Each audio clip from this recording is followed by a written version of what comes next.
आज के इस चुनावी मजलिस में शिरकत करने वाले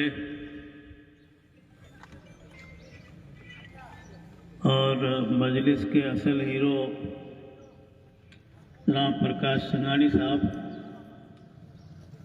और हाज़रीन मजलिस कांग्रेस के तमाम सीनियर जूनियर लीडर साहिबान,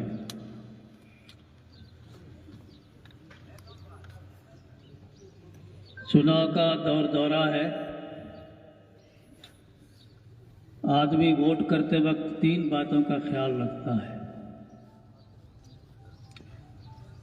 कि पार्टी कैसी है, पार्टी का मुखिया कैसा है और पार्टी का उम्मीदवार कैसा है। हमारे सामने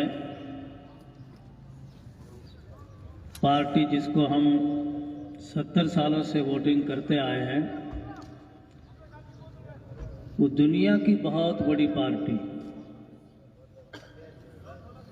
और इस हिंदुस्तान की तारीख में सबसे ज़्यादा आज़ादी से लेकर के आज तक इसकी तामीर और तरक्की में रोल अदा करने वाली पार्टी अगर कोई है तो वो कांग्रेस पार्टी है। इस पार्टी के लीडर हिंदुस्तान के लीडर नहीं, दुनिया के अजीम लीडर रहे हैं। और इतना बड़ा मुल्क, इस मुल्क को तरक्की दिलाना कोई आसान काम नहीं था। उस वक्त में जब आज़ाद हुआ तो इस मुल्क में सुई भी नहीं बना करती थी। मैंने कहीं पढ़ा है कि जवाहरलाल नेहरू जी को सोवियत यूनियन सरकारी दौरे पे जाना था तो सरकार के खजाने में पैसे नहीं थे, रतन टाटा से पैसे उधार लेकर के सरकार का दौरा किया था। आज ये दुनिया के तरक्की याफ्ता ममालिक में इतना बड़ा मुल्क है और इस तरक्की दिलाने में अगर कोई पार्टी है तो कांग्रेस और कांग्रेस के लीडर साहिबान थे। इस वक्त राजस्थान में कांग्रेस के मुखिया अशोक गहलोत साहब हैं, जो है तो राजस्थान के लीडर, लेकिन इसको पूरा हिंदुस्तान इनको मानता है।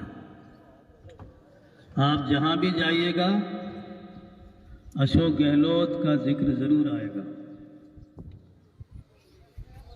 जितने हिंदुस्तान के सूबे हैं, हमें वहाँ के मुख्यमंत्रियों के नाम नहीं आते हैं, लेकिन अशोक गहलोत ऐसा एक चेहरा है कि दुनिया, इस हिंदुस्तान के किसी सूबे में जाइएगा वहाँ अशोक का नाम लेवा आपको मिलेगा और ये सवाल नहीं करेगा कि आपके राजस्थान का मुख्यमंत्री कौन है। जब ये कोविड-19 की जो बीमारी आई थी, इसको क्या बोलते हैं, कोरोना, इस बीमारी का जो इंतज़ाम किया था अशोक गहलोत साहब ने, तो दुनिया की एक ऑर्गेनाइजेशन बनी हुई है WHO, उन्होंने अशोक गहलोत की तारीफ की थी और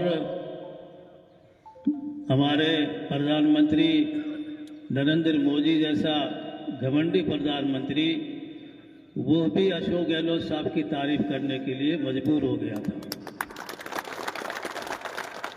ऐसी ऐसी स्कीमें और ऐसी ऐसी सोच अपनी पब्लिक के लिए रखने वाला आदमी और स्कीमें बनाने वाला आदमी इस हिंदुस्तान में अगर कोई है तो सिर्फ और सिर्फ अशोक गहलोत है। फलोदी के साथ उनका खास लगाव है। जब जब भी फलोदी के लिए मांग की गई कि हमें फलोदी को जिला बनाया जाए, तो अशोक जी का यही जवाब था कि फलोदी मेरे दिल में बसता है और मैं फलोदी की दिल से कदर करता हूँ। मेरे ख्याल में फलोदी के पीछे बहुत से लोगों का भला हो गया और 19 जिले बन गए। एक नया राजस्थान बना दिया। छोटे छोटे ज़िले बनेंगे, छोटी छोटी पंचायतें बनेगी, छोटी छोटी तहसीलें बनेगी, छोटे छोटे रेवेन्यू विलेज बनेंगे, तो तरक्की की राहें सारी आसान होगी। इसलिए पार्टी अच्छी, पार्टी का मुखिया अच्छा, और इस वक्त का जो पार्टी का उम्मीदवार है वो भी अच्छा है। ये खानदानी आदमी है, इनके खानदान का एक खास बैकग्राउंड और पस मंज़र है, इनकी यहाँ कुर्बानियाँ हैं और इनको तजुर्बा भी है। 2 दफ़ा इन्होंने इलेक्शन लड़ा है, तो इलेक्शन लड़ने का भी तजुर्बा है और इलेक्शन के बाद मुझे क्या करना है उसका भी इनको तजुर्बा है। और 2 दफ़ा को ये हार गए हों, लेकिन इस वक्त जिस पार्टी से इनका दामन इन्होंने थामा है, इस पार्टी के दामन थामने के बाद इनकी जीत यकीनी है, इसमें कोई शक नहीं। आप लोगों से मेरी ये दरख्वास्त है कि आप वोट डालने में और वोट जोड़ने में कमज़ोरी ना बताएं। बहुत से ऐसे नौजवान हैं, बच्चे हैं, बच्चियां हैं, हम लोग जो बच्ची अपने घर में पैदा होती है तो उसको वोट जोड़ने में थोड़ी हम सुस्ती बरतते हैं कि अपने घर जाएगी तो वहाँ वोट उनका जुड़ जाएगा। लेकिन जब 18 साल की उम्र हमारे घर पे हो रहेगी तो उनका वोट जरूर उनका जुड़वाइएगा। वो अपने घर जाएगी तो वहाँ उनका एड्रेस चेंज हो जाएगा, वहाँ भी जुड़ जाएगा। और वोट जोड़ने के लिए कोई तारीखें नहीं होती। इलेक्शन कमीशन का ऐप बना हुआ है, आप वोट डालने से 1 दिन पहले भी अपने वोट में अपने नाम को वोटर लिस्ट में जुड़ा सकते हैं। इसलिए 2 चीज़ों का ख्याल रखें कि एक तो वोट जोड़ने में किसी का बाकी ना रहे और एक वोट डालने में कोई पीछे ना रहे। 60,000 वोट माना रखते हैं और मैं समझता हूँ कि प्रकाश जी 60,000 वोटों की जो यकमुश्त वोट कांग्रेस को पड़ेंगे, इनको कभी इग्नोर नहीं करेंगे, इनका सबसे पहले ख्याल रखेंगे। आपकी पंचायत में बड़े एहसान है गहलोत साहब के, अभी लंबी फहरिस्त गिनाई सरपंच साहब ने। इन सरपंच साहब को जयपुर जाना पड़ता था और मेरे जैसे आदमी को भी साथ लेकर सीट के ले जाते तो जो चलना पड़ेगा साथ में।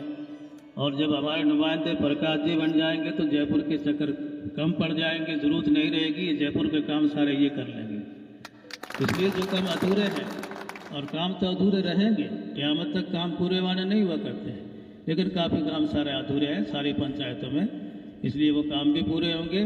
ज़्यादा वक्त कम ले करके मैं आप लोगों को फिर दोबारा और सेवारा आपकी ये मैं आपसे रिक्वेस्ट करूंगा, आपसे अपील करूंगा कि वोट डालने में कसर ना रखें और वोट को बिखरने भी ना दें।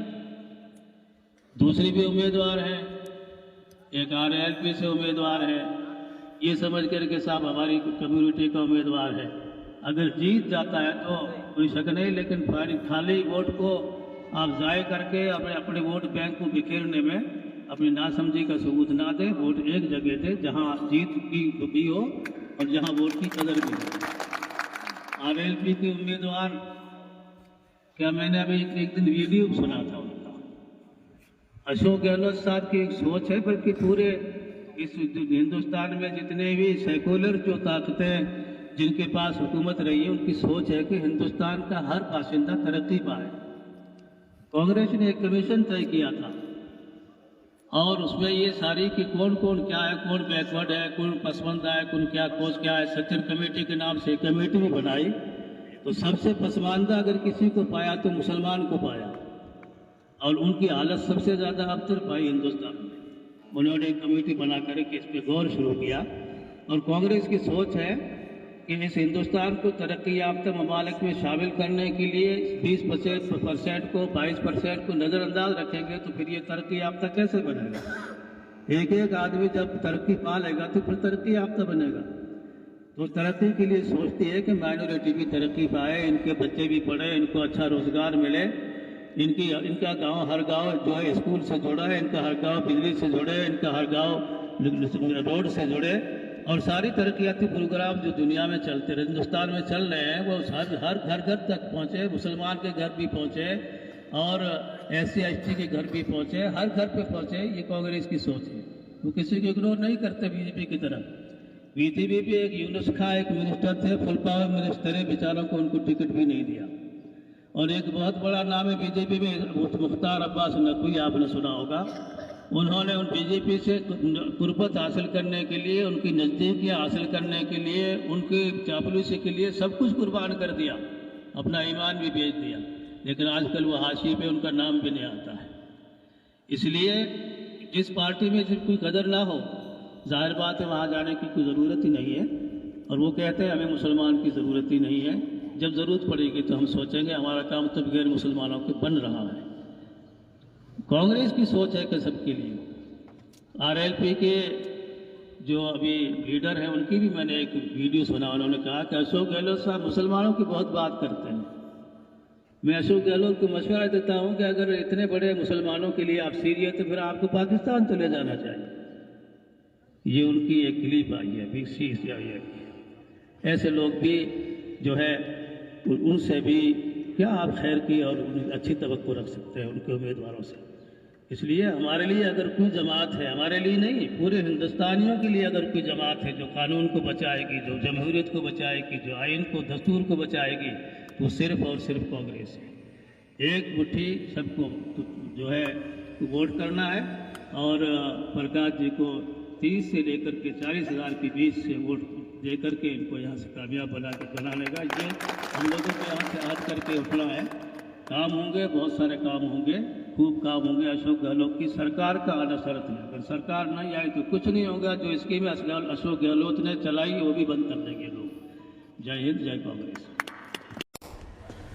Thanks for watching. Don't forget to like, comment, share and subscribe to Al Wahid channel.